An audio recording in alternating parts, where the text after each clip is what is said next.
भोलिदेखि पानी धेरै पर्छ रे। म बस्ने ठाउँ सुरक्षित छ कि? ओइ ओइ तिमीलाई ठिक छ, आफूलाई सम्हाल। अहिलेको लागि स्न्याक्सहरू धेरै किनेर घरमा बसेमा ठिक होला है। अरे स्न्याक्सले उपायलाई समाधान गर्दैन नि। अनि चाहिएको बेलामा खानेकुरा भएन भने त समस्या हुन्छ नि हैन? खानेकुरा भएन भने समस्या त हुन्छ, तर पानी धेरै पर्यो भने पहिलो जस्ता प्रकोप उत्पन्न हुन पनि सक्छ।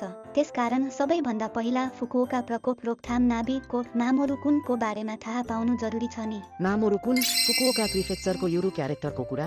मामोरुकुन भनेको स्मार्टफोनमा प्रयोग गर्न सक्ने प्राकृतिक प्रकोप एपको कुरा हो क्या? छवा भाषामा निशुल्क प्रयोग गर्न सकिन्छ नि। धेरै राम्रो एप रहेछ, अहिले नै इन्स्टल गरेर हेर्छु। प्राकृतिक प्रकोपको लागि मात्र नभई नवीनतम प्राकृतिक प्रकोपको जानकारी तथा नजिकको भाग्ने स्थान आदिको चित्र र नक्सा आदिबाट बुझ्न सजिलो हुने गरी बताउने एप भएकोले धेरै उपयोगी छ नि। ल त नि, म बस्ने ठाउँ त बर्बाद भयो, भाग्ने आदेश आएको एरिया रहेछ, तुरुन्तै भाग्नु पर्छ है। हतार नगरिकन मोबाइल फोन, ब्याट्री, परिचय पत्र, रेजिडेन्स कार्ड आदि महत्त्वपूर्ण सामानहरू साथमा लिएर जान नभुल्ने गरी गर्नु है। स्न्याक्सहरू लिएर जान मिल्दैन? घरमा तयारीमा राख्नु आवश्यक त छ, तर आपतकालीन अवस्थामा साथमा लिएर जाने वस्तु चाहिँ होइन। हो र, आज पोटेटो चिप्स क्युस्यु स्योयुको स्वादको किन्ने विचार गरिरहेको। स्न्याक्स त अर्को बेलामा पनि किन्न सकिन्छ के? अब जाउँ।